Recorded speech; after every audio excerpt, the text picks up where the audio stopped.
Dorothy and her friend Amber decided to open their own business after graduating from college. They were coffee drinkers. They traveled a lot and knew about coffee almost everything. Therefore, they did not think for long about what to do. They rented a room and bought coffee from all over the world.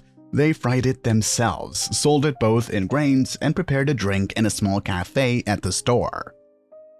People appreciated that in their shop they can find coffee for every taste and price, and their business developed. Dorothy and Amber couldn't afford hired workers yet, so they took turns working. 6 months later, Dorothy began to notice that her shift was more than Amber's. She was even a little flattered. She thought she made coffee better, so people tend to come to the store when she was at the counter. One day, Dorothy had to go to another town to see her grandmother for the anniversary. She left the store on Amber and went to visit. Grandmother was very happy with the arrival of her beloved granddaughter. Dorothy felt as if time had stopped in her grandmother's town. Same people, same worries. Even the habits have not changed for many years. The same farmer John came every Saturday and delivered his homemade cheese to the inhabitants. And Grandma would go out on the porch and still demand that the man weigh the cheese in front of her. Dorothy laughed when John left, and they were left alone with Grandma. "Grandma, how many years has this farmer been bringing you cheese? Probably already in the 2nd decade, and every time you make him weigh. Do you not trust him?" Grandma laughed. "Of course I trust, and for 20 years he has never deceived me, and never once his cheese was bad." "Then why all these checks?" Dorothy was surprised. "There is a nice proverb, 'Trust but verify,'" Grandmother answered. "John is a nice farmer, but you don't know what's going on in his life.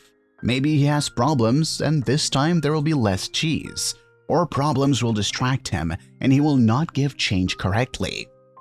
No one can tell what is going on in the soul of another.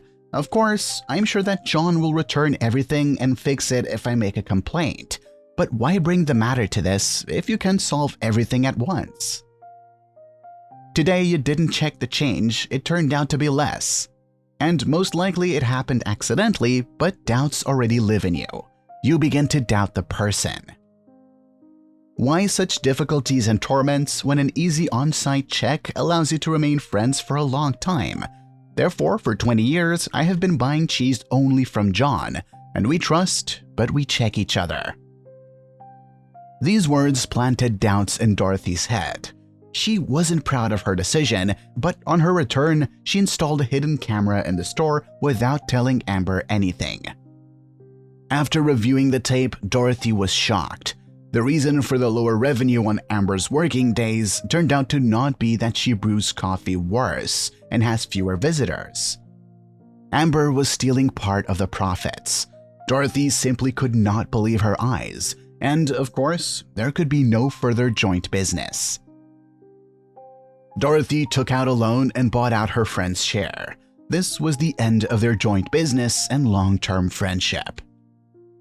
Trust is such a thing that is earned for a very long time and can disappear at any moment. Trust people, but still check sometimes.